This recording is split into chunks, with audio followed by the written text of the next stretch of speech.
Assalamualaikum warahmatullahi wabarakatuh. Nama saya Suprihatin, CKP dari SDN 01 Papanrejo. Pada kesempatan kali ini saya akan berbagi video tentang berbagi budaya positif di sekolah. Silahkan menyimak. Assalamualaikum warahmatullahi wabarakatuh.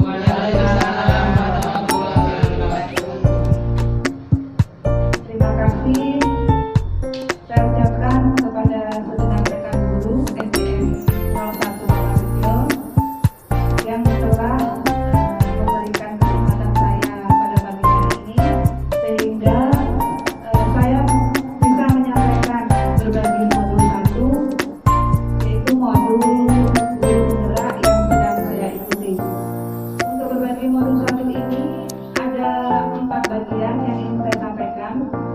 Yang pertama yaitu mengenai filosofi pendidikan Indonesia, kemudian yang kedua nilai dan peran guru penggerak, yang ketiga visi guru penggerak, dan yang keempat yaitu budaya positif. Bapak Ibu semuanya, untuk merangsang kompetensi hari ini saya tampilkan ini gambar siapa ya Bapak Ibu semua. Silakan dilihat Bapak Ibu. Ini gambar siapa ya? Iya, Ki Hajar Dewantara. Ya. Siapa yang Ki Hajar Dewantara Bapak Ibu? Iya, Bapak Pendidikan Indonesia. Karena sekali karena beliau adalah tokoh keluarga kita sebagai seorang guru. Bapak Ki Hajar Dewantara yang menjadi pemersatu terhadap pendidikan. Bapak Ki Hajar Dewantara lahir dengan nama Raden Mas Suwardi Surya Ningsrat. Beliau lahir pada Tanjung Besi 2 Mei 1889 di Yogyakarta. Ya, pada saat itu kebetulan Ki Hajar Dewantara ini berasal dari keluarga bangsawan. Bangsawan Pulau Paku Alaman, Yogyakarta. Karena beliau seorang bangsawanlah, beliau ini mendapat pendidikan yang berkecukupan pada saat itu. Ki Hajar Dewantara bersekolah di Ulepage School atau IRS, sekolah dasar milik Belanda di Kampung Bintaran, Yogyakarta. Lulus dari LS Suwardi Surya Ningsrat masuk ke Kuis School, sebuah sekolah guru di Yogyakarta. Jadi itu sekilas mengenai biografi Ki Hajar Dewantara. Bapak Ibu semua, akan saya tampilkan di sini ada sebuah video mengenai pendidikan pada zaman dahulu, pada saat zaman Belanda. Silakan Bapak Ibu amati, Bapak Ibu simak, beginilah kisah dahulu zaman pendidikan kita pada era Belanda.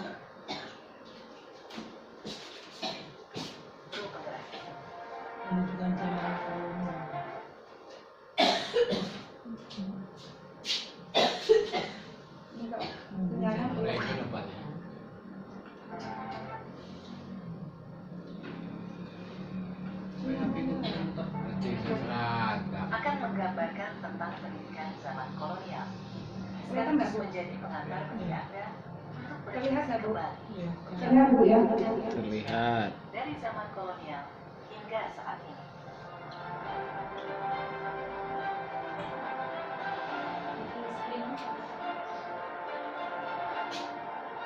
Tahukah Anda, pada tahun 1854, beberapa bupati menginisiasi pendirian sekolah-sekolah kabupaten, tapi hanya untuk calon-calon pegawai.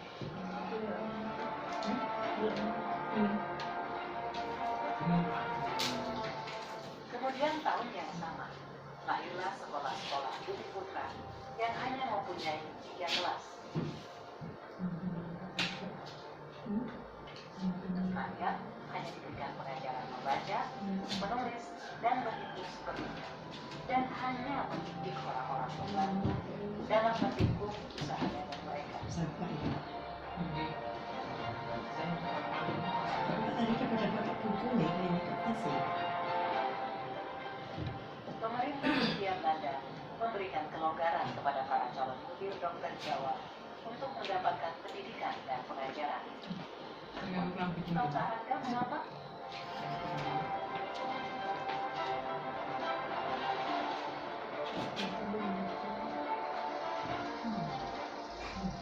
Pada tahun 1920, lahirlah cita-cita baru yang mengimpikan perubahan radikal dalam pendidikan dan pengajaran.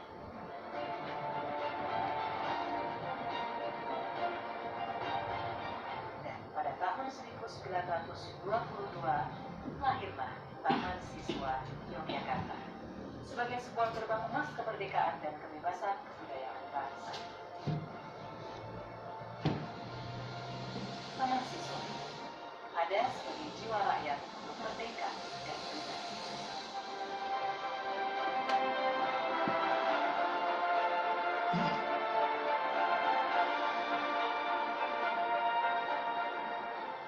Lalu, apakah kita sudah merdeka?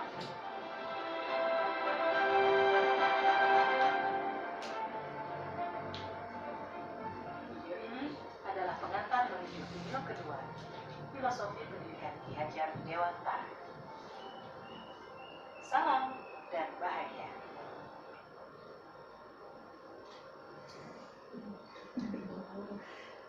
Ya, begitu tadi kisahnya masa kolonial Belanda, pendidikan Indonesia pada masa kolonial Belanda. Pertanyaan terakhir, apakah kita sudah merdeka? Bapak Ibu semuanya, apakah selama ini pendidikan kita sudah merdeka, Bapak Ibu semuanya? Belum. Itu, di situ jawabannya. Jadi kita tahu sendiri apa jawabannya begitu. Kita tahu waktu zaman masa kolonial Belanda, pendidikan itu terpilah-pilah ya Bapak Ibu ya. Hanya pendidikan yang mendapatkan pendidikan yang layak ini hanya para bangsawan.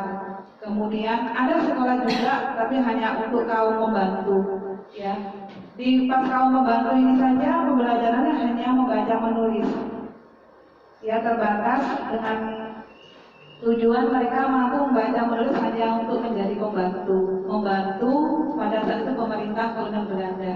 Kemudian yang diberikan pendidikan yang layak, pendidikan yang memiliki masa depan itu hanya untuk para kaum bangsawan. Nah, disinilah Ki Hajar Dewantara, beliau ini delalahnya terlahir dari keluarga bangsawan. Nah, perjuangan beliau ini dimulai dari sejak tahun 1920, di mana pada saat itu adalah berdirinya Taman Siswa di Yogyakarta. Jadi radikal pendidikan itu dimulai pada masa itu. Gitu. Sempat Ki Hajar Dewantara diungsikan oleh kolonial Belanda karena kolonial Belanda ini menganggap Ki Hajar Dewantara ini menjadi radikal dalam pemerintahnya yang bisa mengganggu pemerintahnya, sehingga Ki Hajar Dewantara ini diungsikan ke luar negeri. Namun beliau tidak berputus asa untuk menumbuhkan pendidikan di Indonesia, ingin merdeka pada saat itu. Nah, di dalam masa Ki Hajar Dewantara itu terkenal dengan adanya, saya kembali ke monitornya Bapak Ibu. Ya, kita kenal dengan trilogi pendidikan. Apa saja trilogi pendidikan itu? Ada 3. Ing ngarsa subtulodo, ing madya manut karso. Yang ketiga apa Bapak Ibu? Yang ketiga apa Bapak Ibu? Tuturi handayani. Ya, tuturi handayani. Terima kasih. Kita pasti sudah tidak asing lagi dengan kata tuturi handayani. Tetapi yang sangat disayangkan pada saat pendidikan saat ini, era pada saat ini, yang kita kenal hanya tuturi handayani. Mengapa? Karena itu kita jadikan asas pendidikan Indonesia sebagai bentuk kenang-kenangan kita, wujud kita menghargai tokoh besar kita Ki Hajar Dewantara, sehingga pada trilogi yang ketiga yang berbunyi tuturi handayani dijadikan asas pendidikan Indonesia. Namun yang saya sangat menyayangkan ketika saya telah hingga hari ini, semenjak saya mengikuti guru penggerak, ternyata memang guru-guru pada saat ini, mohon maaf sekali, mereka hanya mengenal Tuturi Handayani saja tanpa melihat filosofi Ki Hajar Dewantara yang sebenarnya. Padahal kalau kita mempelajari filosofinya itu sangat luar biasa sekali, dan kita kembali ke Indonesia, ke jati diri kita sebagai Indonesia yang memegang teguh Pancasila, begitu. Kita lihat Bapak Ibu semuanya ya, di sini ada trilogi yang pertama Ing Ngarso Sumtulodo. Apa itu artinya? Guru berkewajiban memberikan tauladan baik dalam berkata maupun bertindak laku, karena pada intinya guru itu digugu dan ditiru. Setuju Bapak Ibu? Guru itu digugu dan ditiru. Kita kembalikan ke diri kita. Sudah pantaskah kita untuk digugu? Sudah pantaskah kita untuk ditiru? Ditiru dan digugu oleh siapa? Oleh murid-murid kita di sekolah.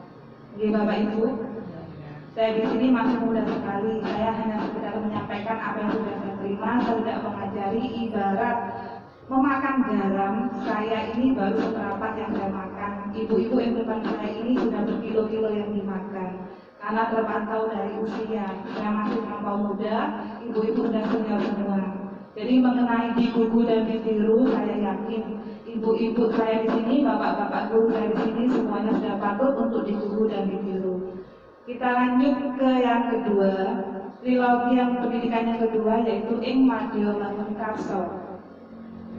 Guru harus bisa menuntut dan menyemangati muridnya untuk terus berprestasi.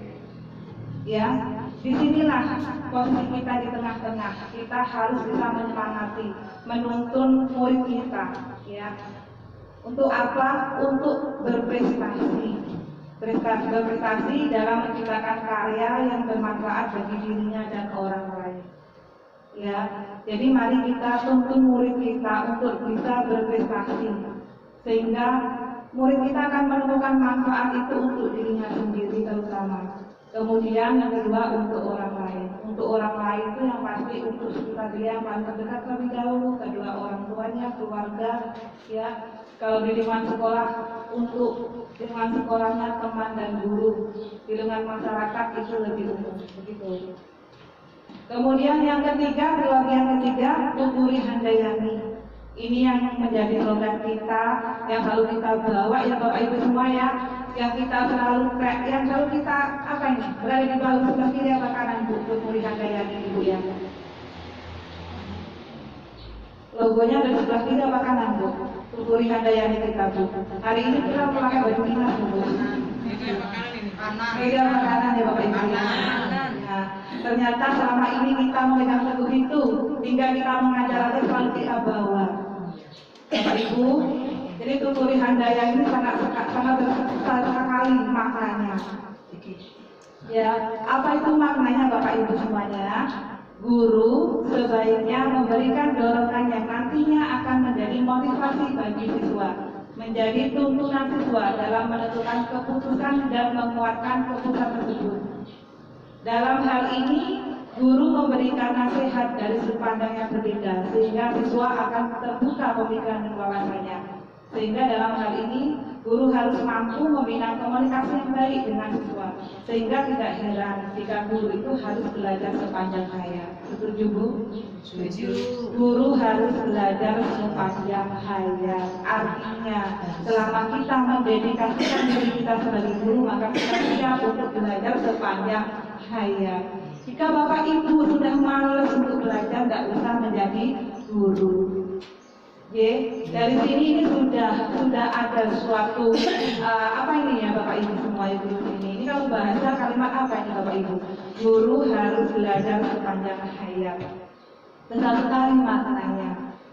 Ya. Sebagai mengapa ya guru itu harus belajar sepanjang hayat? Kita kembali ke balas seperti tadi Bu. Guru kan dikatakan harus bisa memberikan nasihat dari sudut pandang yang berbeda, sehingga siswa itu akan terbuka pemikirannya dan wawasannya. Ketika kita akan menyampaikan satu nasihat, kita akan memberikan pengetahuan kepada siswa. Kalau pengetahuan guru itu sendiri, maaf ngomong ya Bu ya, terbatas, bagaimana dengan pemahaman siswa kita? Pasti ikut terbatas. Jadi disitulah kesempatannya guru untuk belajar sepanjang hayat. Di mana saja belajar, kapan saja, tidak mengenal waktu, tidak mengenal kondisi, dan tidak mengenal jarak. Di situ fungsi guru harus tetap bisa menggali potensi dirinya agar mampu digugu dan ditiru. Ini pertanyaan tadi Bu, apakah Anda setuju guru belajar sepanjang hayat? Setuju. Mengapa Bapak Ibu setuju? Ya karena memang belajar itu dari lahir sampai matinya. Ya. Jadi belajar itu dari lahir sampai meninggal. Iya. Iya. Benar sekali Bapak Ibu ya. Jadi kita belajar itu dari lahir sampai meninggal kita tuh belajar ya. Belajar itu nggak hanya di sekolahan ya Bapak Ibu ya. Belajar itu di mana saja. Terutama di ruang lingkup keluarga kita belajar dari situ. Kemudian apa saja yang harus dipelajari oleh guru? Ini Bapak Ibu, yang pertama diri siswa dan yang kedua diri sendiri atau guru. Cuma dua itu saja yang perlu kita pelajari. Diri siswa dan diri sendiri. Jadi kita harus bisa mengerti bagaimana siswa kita dan kita juga mengerti bagaimana kita. Gitu. Kemudian filosofi dari Dewantara itu mengenai pendidikan itu apa? Hakikat pendidikan menurut Ki Dewantara itu adalah sebagai usaha untuk menginternalisasikan nilai-nilai budaya ke dalam diri anak sehingga anak menjadi manusia yang utuh baik jiwa dan rohaninya. Gitu. Di sini letak pendidikannya. Kita sebagai guru harus bisa menginternalisasikan, memasukkan budaya, nilai-nilai budaya ke dalam diri anak didik kita. Budaya yang bagaimana Bu? Budaya yang positif. Oke, saya yakin Bapak Ibu semua paham budaya positif seperti apa. Dan ketika saya masuk ke sekolah ini pun saya juga sudah melihat bahwa selama ini guru SD 01 Pakarjo itu sudah berbudaya positif, luar biasa sama sekali.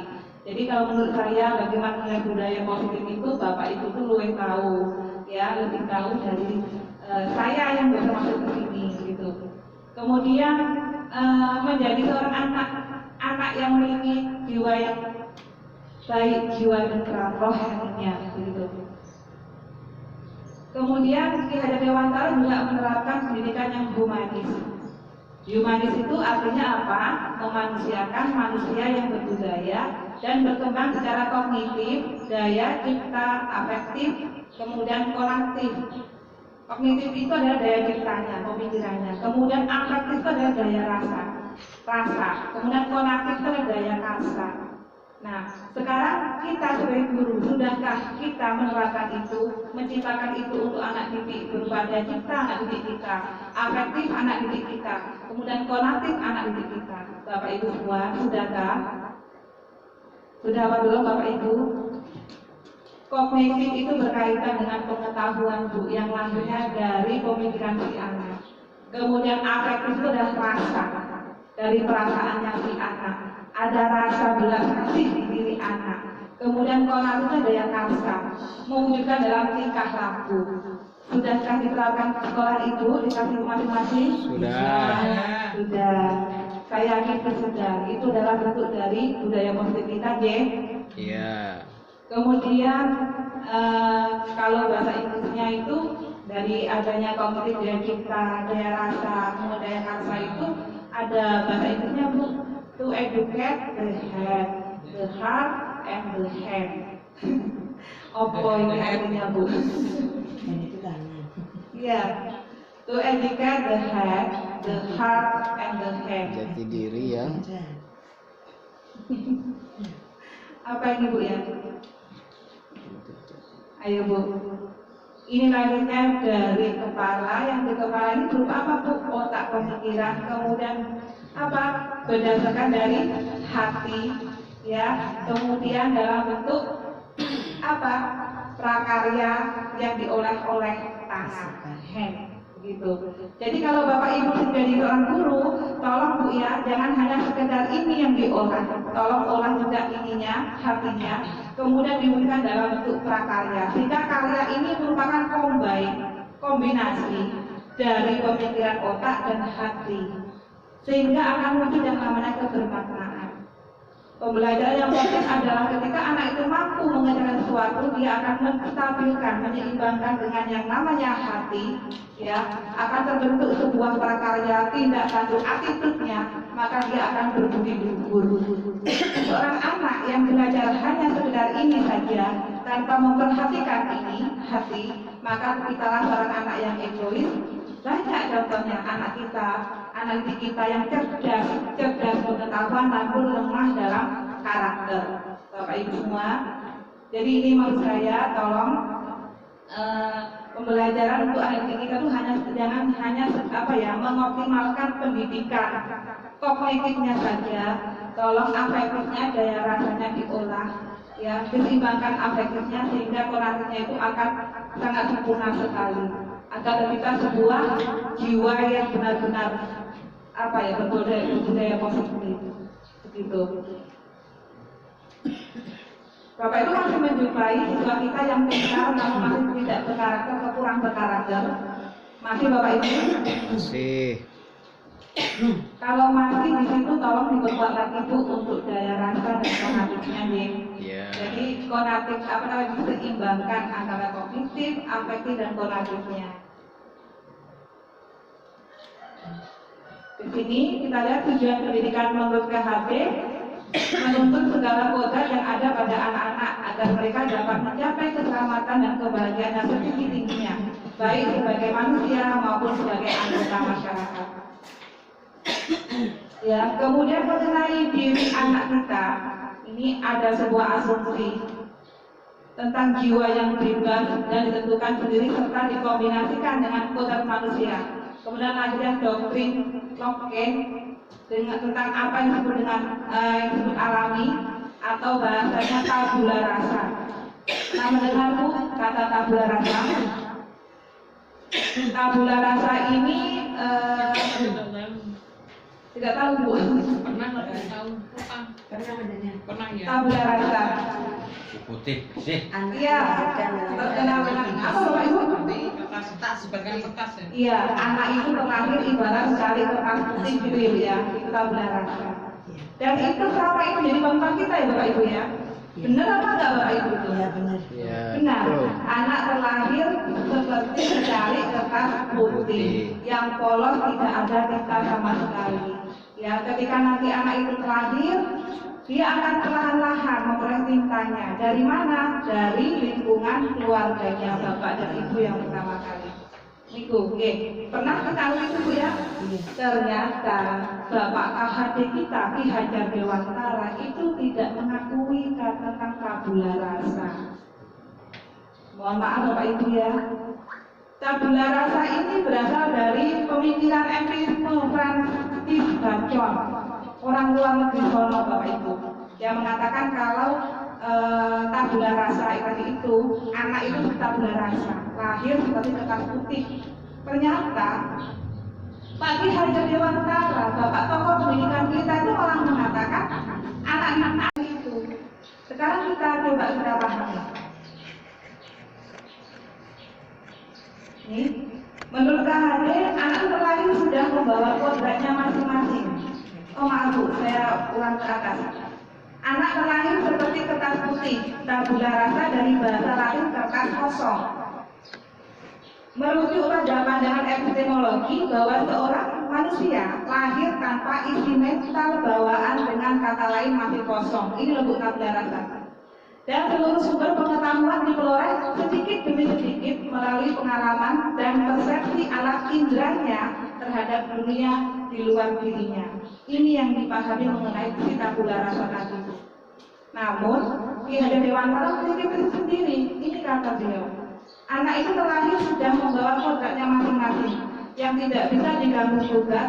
Adapun lingkungan sekitar hanya mengubah lakunya saja, yaitu tumbuh kembangnya kodrat tersebut. Anak kita bukan tabula rasa. Mari kita buktikan Bapak Ibu. Ketika anak di dalam perut kan belum lahir ya Bapak Ibu ya. Tetapi ketika dibilang sangat dielus, gerak enggak anaknya? Gerak enggak? Gerak enggak? Kalau Bapak nggak tahu ya Bapak-bapak yang perempuan aja yang saya tanya ibu-ibu. Belum merasakan ya. Mau merasakan Pak? Merasakan Bu. Merasakan. Coba ya Bapak Ibu. Kita akan membandingkan antara tabula rasa, ambil contohkan tadi dengan Ki Hajar Dewantara, Bapak tokoh pendidikan kita. Ketika dalam kandungan, anak itu dalam kandungan belum dilahirkan. Ketika kita elus perutnya, anak itu akan bergerak atau tidak? Bergerak. Kenapa kok anak itu bergerak? Artinya anak kita dalam perut itu sudah memiliki rasa loh Bapak Ibu. Jadi benar nggak sih dengan tabula rasa tadi? Benar nggak? Salah. Salah. Tabula rasa kan mengatakan anak itu nggak ngerti apakah masih poros ketika keluar. Tetapi ternyata dalam perut ketika dimasakan anak itu bergerak. Artinya janin aja di dalam perut itu sudah memiliki apa? Indra perasanya sudah mulai. Ketika anak si jabang bayi keluar, dia sudah membawa kodratnya. Seperti apa anak itu? Itu sudah memiliki kodrat masing-masing. Itu kata Ki Hajar Dewantara. Ternyata benar. Ketika dipraktekkan dengan teori-teori kedokteran, dokter kandungan itu Bu, ternyata benar. Nyatanya ketika di dalam di foto, itu ketika di FG, anak itu sudah ada nomor biji Bu.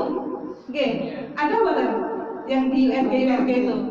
Anak sudah ngemut biji. Bahasa ngemut ini kan artinya dia kan mulai memakan, mulai belajar makan ya dari mulutnya. Jadi anak itu sudah mulai belajar makan dari dalam perut, bukan dari setelah keluar dari perut.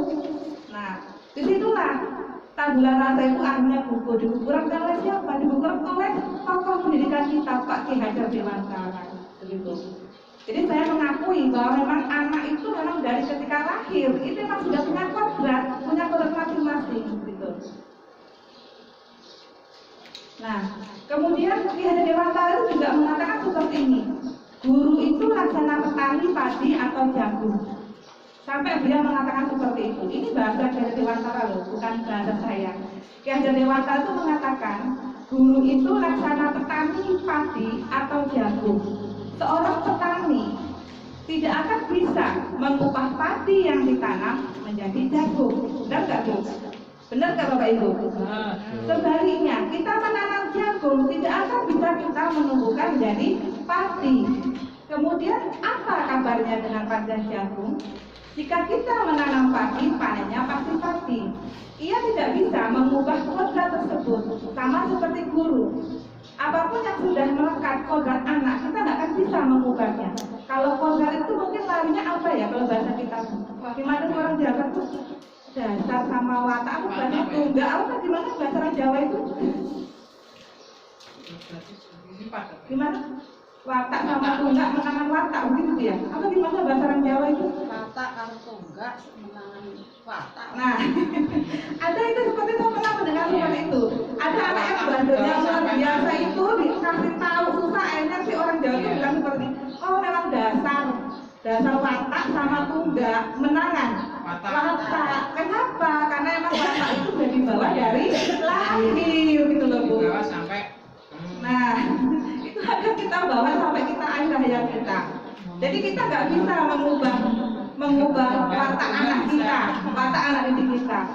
Bapak Ibu semua, ya, ibarat seperti petani jagung tadi Bu ya.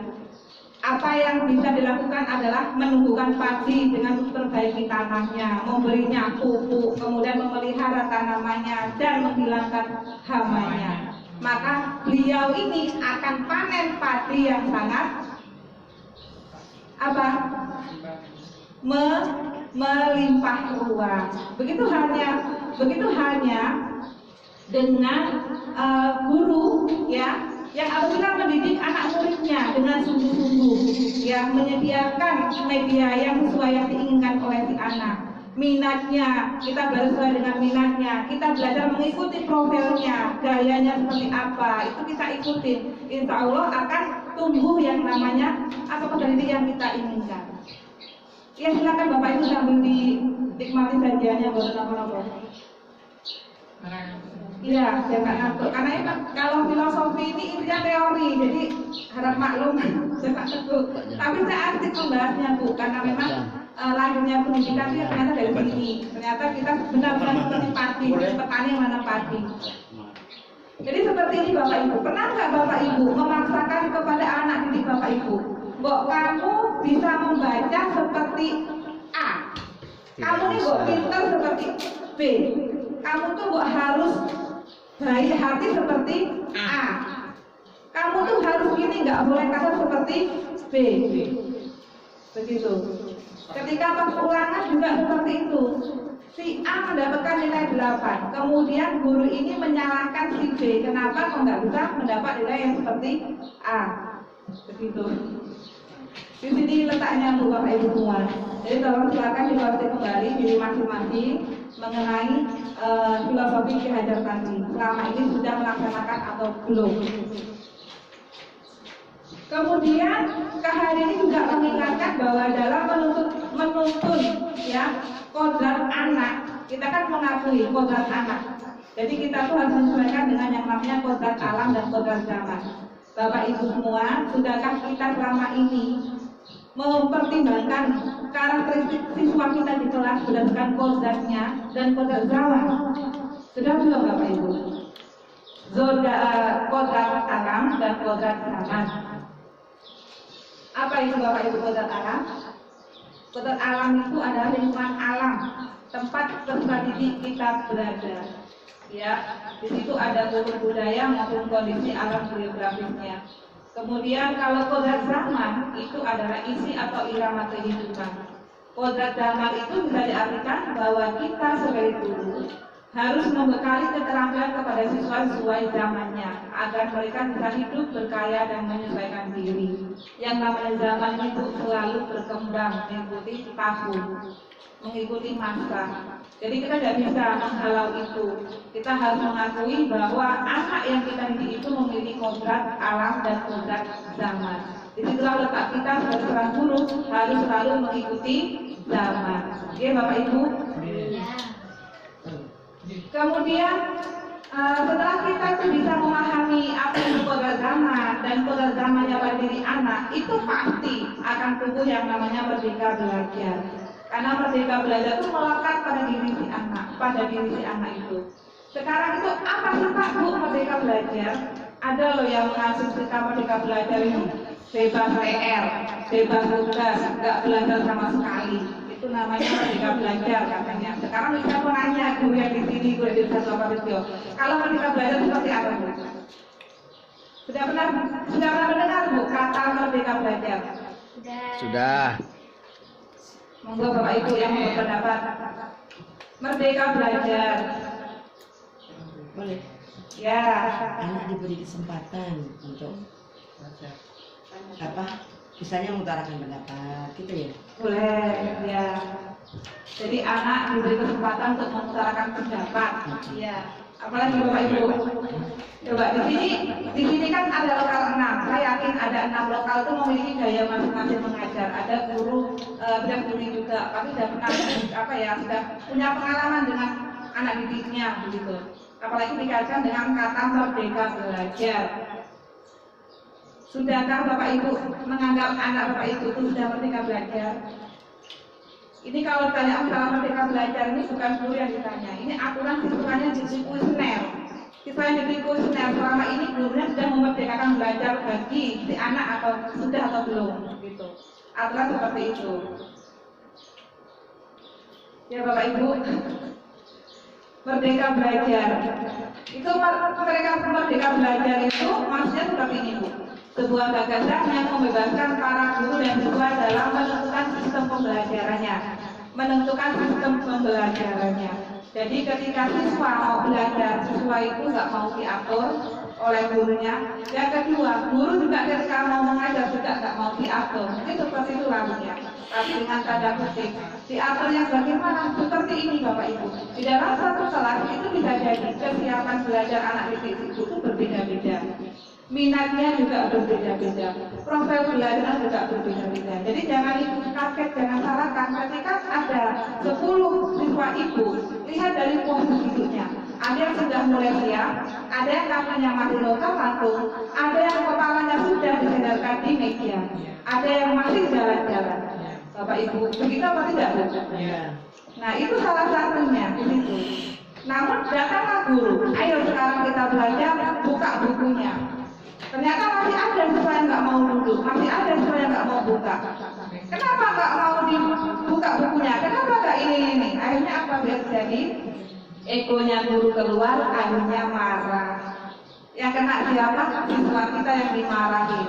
Ketika ditanya kenapa Bapak Ibu, itu si A temannya udah belajar, ini belum. Nah, begitu. Kalau ditanya ke muridnya, Bapak Ibu pernah nggak nanya kepada murid yang nggak mau duduk, kenapa kok nggak mau duduk? Pernah nggak bertanya? Kenapa Bu alasannya nggak mau duduk? Masih mau pinjem orotan, mau Ya. pinjem pensil, gitu. Mau pinjam orotan, mau pinjam pensil, ya. Ada lagi Bu? Kencing. Mau kencing, ya. Itu artinya apa Bu? Mau pinjam orotan, mau pinjam pensil, mau kencing. Artinya apa? Anak Bapak Ibu itu belum siap mau belajar, gitu. Jadi siapkan dulu kondisi nyaman, baru kita belajar. Ketika pas belajar Bu, ya disuruh baca teks, masih ada anak yang jahil tuh, nggak mau melihat teksnya, nggak mau baca bukunya. Ya, malah ada yang meloyot seperti ini, kepala taruh di meja, ya. Paling-paling Bapak Ibu memarahinya. Kenapa nggak ditanya kenapa, maunya bagaimana, begitu. Sudah Bapak Ibu seperti itu? Sudah. Sudah? Kalau sudah, alhamdulillah. Yang pasti saya ingin kuatkan itu jangan sampai ya Bapak Ibu sesuatu belajar adanya rasa tertekan itu yang berbahaya. Kalau sampai kita belajar dengan ada rasa tertekan itu tidak ada di situ kepentingan belajar, tidak ada sama sekali. Jadi yang namanya merdeka belajar ini kita belajar bagaimana murid kita itu belajar dengan atas kemauannya sendiri, yang lahir dari kemauannya sendiri. Jadi tidak perlu guru itu maaf ngomong ya Bapak Ibu ya marah-marah, gedor-gedor papan tulis. Nah, itu kenapa seperti itu? Karena sampai belum tahu karakteristik siswa itu maunya seperti apa. Gitu. Insya Allah ketika Bapak Ibu nanti tahu dengan anak murid Bapak Ibu itu yang namanya merdeka belajar itu sudah positif pasti. Anak akan belajar dengan sendirinya, itu yang dimau. Ini Bapak Ibu ya, apa saja yang perlu kita perhatikan? 1. Kesiapan belajar siswa. 2. Minat siswa. 3. Profil siswa. Kalau kesiapan belajar siswa seperti yang disebutkan oleh Ibu tadi, masih pengen pinjam pena, pengen pinjam orotan, ada yang mau pusing dahulu. Ini jangan-jangan bisa jadi Bu, kalau ada anak yang kencing bola-balik ada Bu ya. Kamu ingin kencing, berkali-kali. Itu biasanya mungkin karena apa? Anak itu jenuh Bu, jenuh dengan kita, bosan dengan kita, gitu. Gantilah, kita kasih dapat bertukar ilmu, bertukar pengetahuan, ya. Di sini kolaboratif. Kemudian inovatif, kita harus bisa menciptakan sebuah pembelajaran yang di situ ada bentuk inovasinya, Ibu, ada bentuk inovasinya.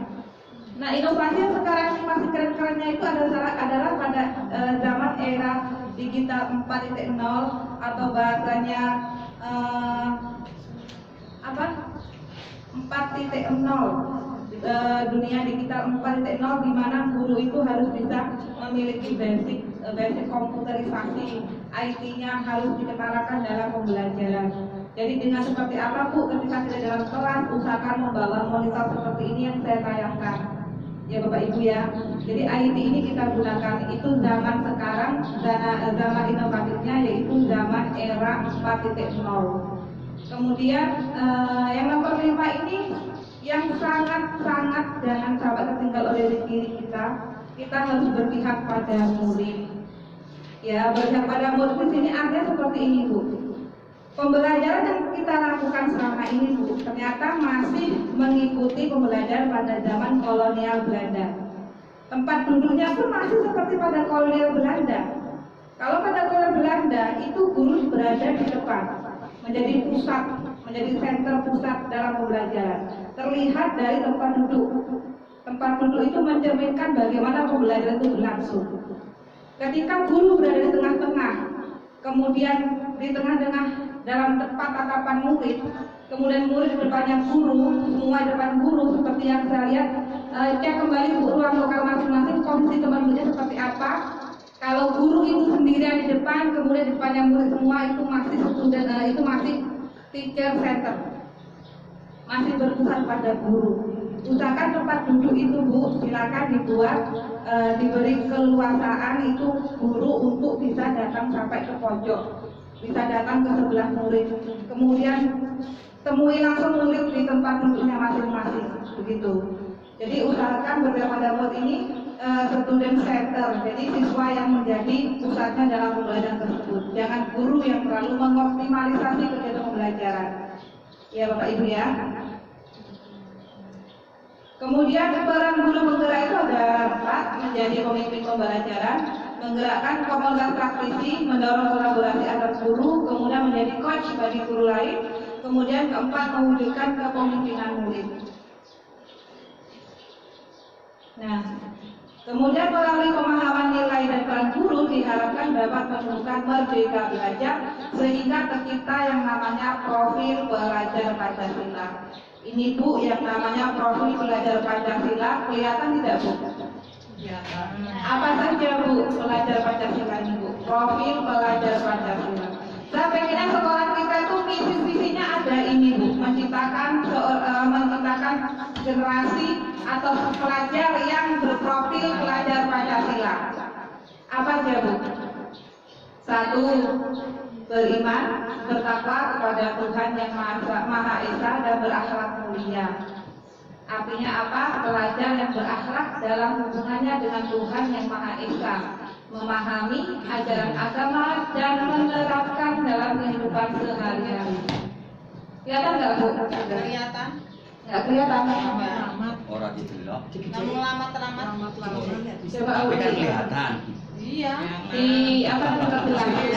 Tulisan itu apa gitu. Karena itu juga Ya ini ada proyektornya begitu Bu, nggak bisa lagi udah ngepal itu. Pecah ya? Ngepal itu tadi.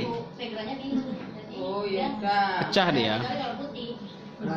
Saya baca itu. Pendengar.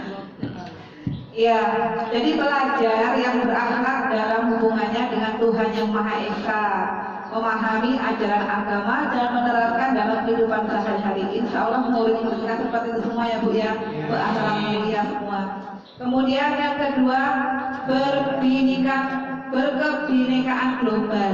Artinya pelajar yang mempertahankan budaya luhur, lokalitas dan identitasnya dan tetap berpikiran terbuka dalam berintegrasi terhadap budaya lain. Jadi artinya gini Bu, kalau di lokal Ibu itu ada siswanya, kira-kira ada siswa Ibu multikultural atau satu kultural aja Bu? Homogen atau heterogen Bu di kelas Bu? Maksudnya ada nggak situ beraneka ragam suku gitu misalnya di dalam kelas itu? Multikultural. Ada 2 suku Bu ya. Ya di sini biasanya Lampung dan Jawa gitu ya. Jadi di sini Bu, berkebinekaan global itu maksudnya seperti ini. Nah, siswa kita tidak boleh meninggalkan kebudayaan asli mereka, tetapi mereka itu juga harus bisa berintegrasi dengan budaya lain, dengan suku lain yang berada di kelasnya. Intinya kita saling menghargai, menghormati, namun tidak mengurangi identitas pribadinya sebagai suku lain misalnya. Ya, namun di sini kan kita seimbangkan dengan yang namanya tikus hero yang saling menghargai begitu Bu.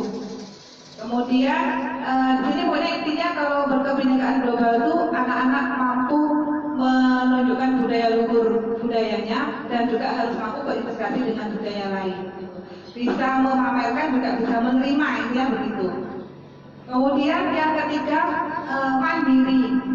Sudah mandiri belum Bu anak didik kita ini? Belajar yang bertanggung jawab atas proses dan hasil belajarnya. Kemudian yang keempat bernalar kritis.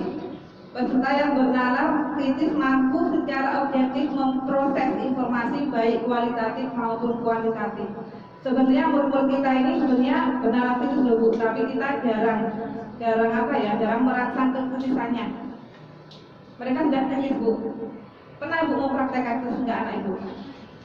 Coba sekali-kali Ibu membawa sesuatu masuk ke kelas dan sesuatu itu enggak pernah Ibu tunjukkan sebelumnya kepada murid Ibu. Pasti anak Ibu itu dengan sudah ingin tahunya, dia akan lari menemui Ibu. Ibu pasti sudah sibuk, duduk seperti itu. Itu salah satu bentuk mereka tuh kritis ya, dengan apa yang kita bawa itu mereka sudah kritis, sudah ingin tahu gitu.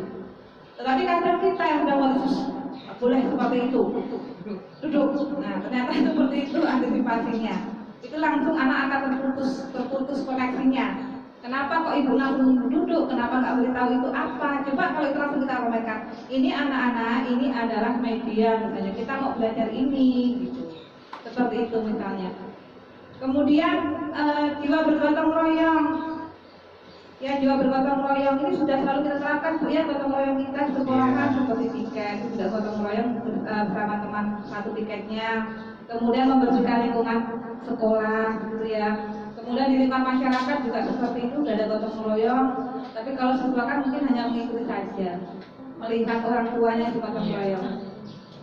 Kemudian kreatif, pelajar yang kreatif mampu memodifikasi dan menghasilkan sesuatu yang orisinil, bermakna, bermanfaat dan berdampak.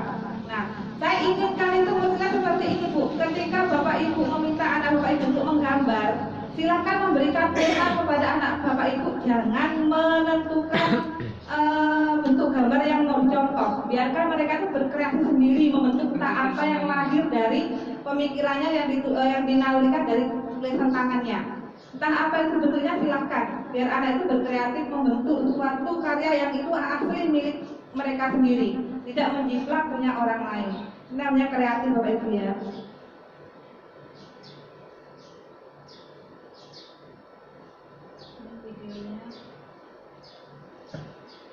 Kemudian ini ada fisik guru penggerak.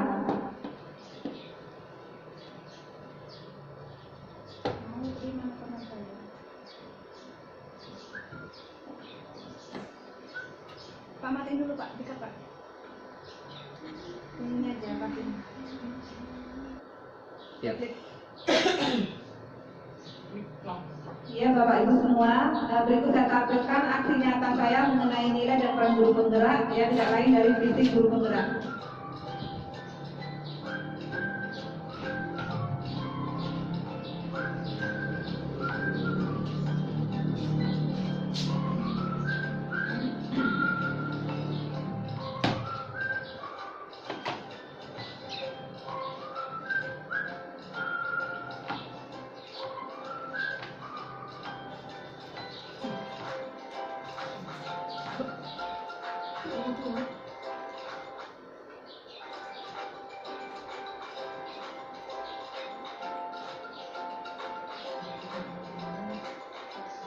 Ya. Jadi saya mengatakan kalau pendidikan itu adalah, ini teori saya Bapak Ibu yang telah saya membaca Ganjar Dewantara. Jadi saya memberikan teori ini, saya ilustrasikan di sini sebagai pendidikan adalah penanaman kasih sayang, cinta kedamaian, persaudaraan, kejujuran, kesopanan, dan penghargaan kesetaraan derajat manusia. Saya mengatakan itulah pendidikan setelah saya membaca filosofi pendidikan menurut Ki Hajar Dewantara. Artinya, memang dalam ketika kita belajar mengajari anak didik kita menghargai semua kesetaraan derajat manusia, menghargai derajat peserta didik kita apapun bentuknya itu. Ya, dengan alasan yaitu apa? Menanamkan kasih sayang, cinta kedamaian, persaudaraan, kejujuran, dan kesopanan.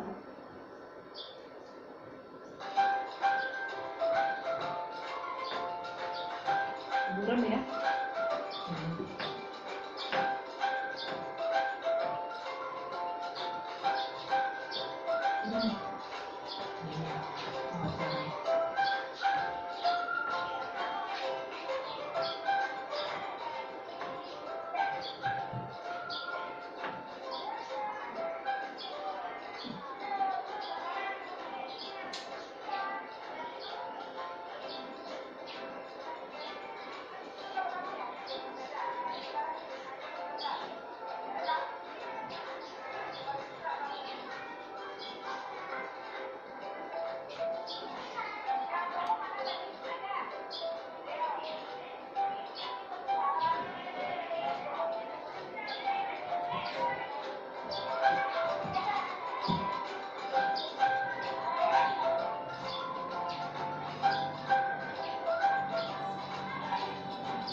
ya, melalui penguasaan diri pada nilai-nilai dan peran guru penggerak akan menciptakan yang namanya budaya positif pendidikan. Terima kasih, ini dari saya. Kemudian kita lanjutkan ke modul kita.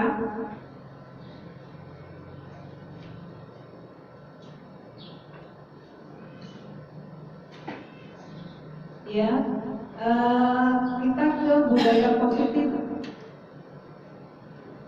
Nah, di sini untuk budaya positif pendidikan itu ada 4 konsep disiplin, kemudian keyakinan kelas, ketika pemenuhan kebutuhan, seketika retribusi.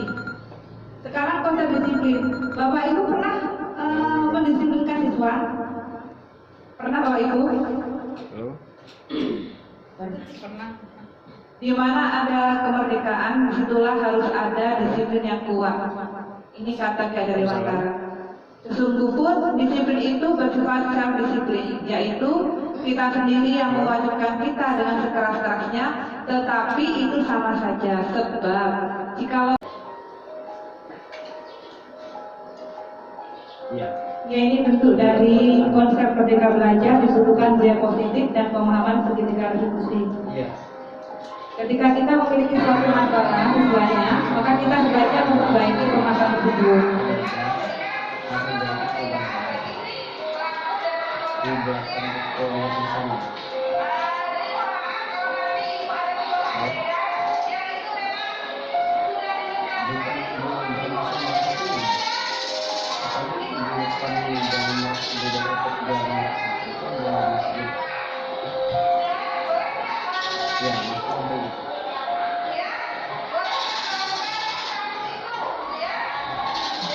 Ibu sekalian, ini ada yang mau saya sampaikan, yaitu kita sharing atau mungkin tukar pendapat bisa, atau untuk memutuskan sesuatu itu mungkin berbeda ucapan tapi satu tujuan. Jadi di depan tadi telah mengatakan tabula rasa itu ibarat kain atau kertas putih bersih yang belum ada coretannya. Itu kan bahasanya ibarat. Jadi kalau bahasa kita di sekolah kan konokasi, bukan lunokasi. Jadi kata istilah. Jadi kata istilah ini tinggal kita yang menyikapi.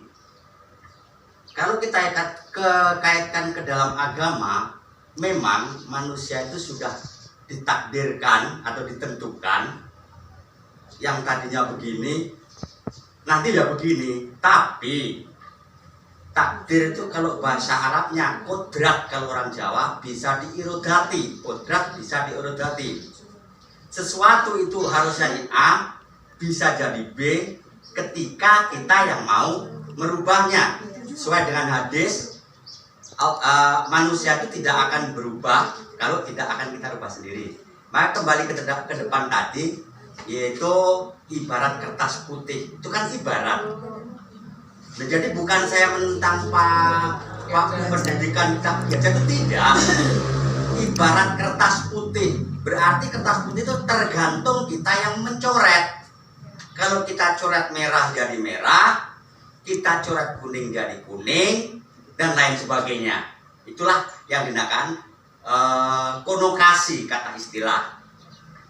Jadi memang betul pemerintah itu dari dulu sampai sekarang metode pun berganti-ganti. Ada CBSA, ada kurikulum 2016, ada KTSP, ada K13. Sebetulnya sama. Cuma pada intinya yang Assalamualaikum warahmatullahi wabarakatuh. Di sini saya mau bertanya, bagaimana menciptakan Merdeka Belajar di dalam kelas? Sudah kita sebut. Ya, terima kasih untuk Ibu Suti atas pertanyaannya. Pertanyaannya saya ulang kembali Bu ya. Bagaimana menciptakan Merdeka Belajar di kelas? Ya. Bagaimana cara menciptakan Merdeka Belajar di kelas itu sebenarnya jawabannya sungguh aneka ragam sekali. Kembalikan kepada guru kelas masing-masing. Namun di sini saya sudah tuliskan, yaitu yang pertama, jika ilmu Merdeka Belajar ini satu, ini guru harus menguasai dulu mata pelajarannya. harus menguasai dulu materi yang akan diajarkan, ya. Kemudian dalam menguasai materi ajar itu kita harus tahu kalau guru itu bukan satu-satunya sumber belajar bagi siswa. Siapkan sumber belajar lain yang bisa membuat belajar itu menjadi bermakna. Seperti yang sudah diucapkan oleh Pak Jaroni tadi, di sekeliling kita terdekat, kalau memang kita tidak bisa menggunakan media IT misalnya, kita gunakan media sekeliling kita, ya bisa LIDI atau bisa bantu kerikil yang sekitar kita gunakan media itu sebagai sumber belajar begitu. Kemudian ciptakan suasana kelas itu yang nyaman, yang menyenangkan untuk peserta didik kita. Ciri-ciri kelas yang nyaman dan menyenangkan apabila satu, pasti kelas itu akan terlihat ramai, terlihat anak bapak ibu itu ketawa, riang begitu. Jadi kalau di kelas itu kelihatannya malah diam semua, ketika ibu tanya anak tidak ada yang menjawab, kemudian saking diamnya itu mungkin bisa jadi bukan karena mereka paham, mungkin karena mereka takut dengan bapak ibu. Nah, ibu nggak sadar ternyata mereka takut, tidak nyaman hatinya. Akhirnya apa? Itu di hati anak udah ngempet, kapan istirahatnya. Ketika pas ibu mau melanjutkan materinya, Bu, kapan istirahat Bu? Pasti seperti itu. Nah, jadi sini kan kita udah tahu sendiri, itu suatu indikator bahwa ternyata selama ini saya seperti ini mengajarnya. Jadi kalau siswa kita udah merasa tidak nyaman, itu udah kelihatan sekali dengan kalimat Bu istirahat ya. Nah, itu udah kelihatan kalau nggak nyaman gitu.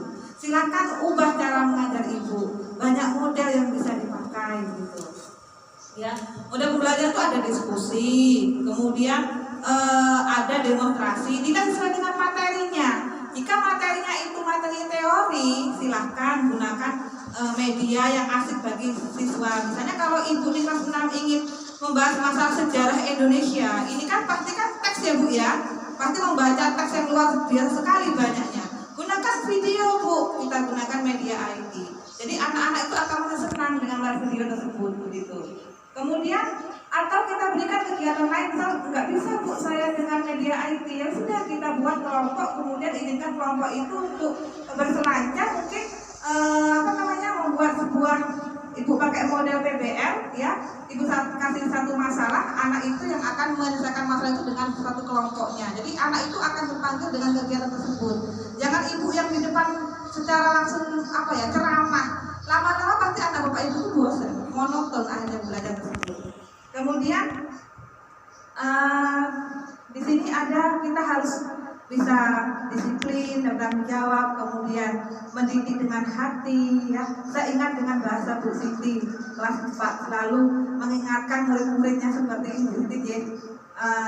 Kalau ngomong selalu lewat hati, kalau ngomong tolong dong pakai hati. Nah itu bahasanya, artinya apa? Harus sopan gitu ya Bu Siti. Nah kemudian ramah dan selalu tersenyum. Nah ini sekali-kali nih Bu, ramah dan selalu tersenyum nih. Bapak Ibu sini masih ada yang suka marah-marah dengan muridnya? Tidak. Aku tuh aku. Tergantung aku. Ini salah satunya. Memang orang usul ada yang menunggu. Jangan marah Bapak Ibu ya, karena ternyata itu malah itu memutus otak siswa sehingga anak itu langsung takut gitu.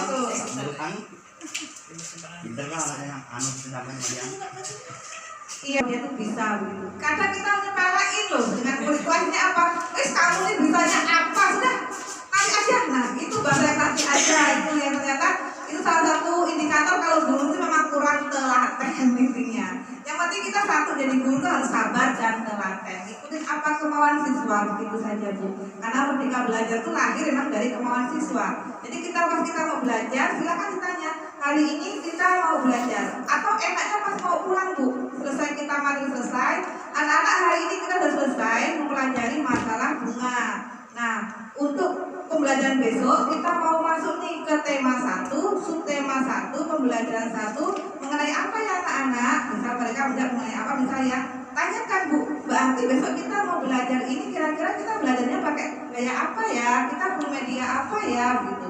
Pas Nanti anak kalau sudah terbiasa dengan apa yang kita kerjakan kemarin udah terbiasa kerja kelompok, udah terbiasa dengan yang namanya demonstrasi, eksperimen gitu ya, mengamati video gitu, atau menyanyi atau bermain, pasti anak itu akan menjawab sesuai dengan kesukaan mereka itu.